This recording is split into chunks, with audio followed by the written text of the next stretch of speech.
Hi everyone, here we've got a HOMTOM S9 Plus and let me share with you how to block a number on this device.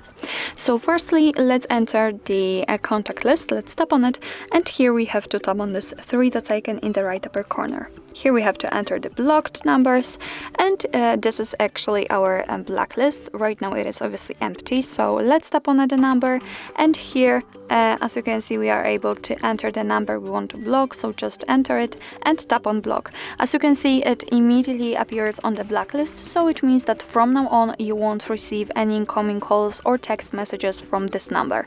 Obviously you can unblock it just by tapping on this X button right next to it.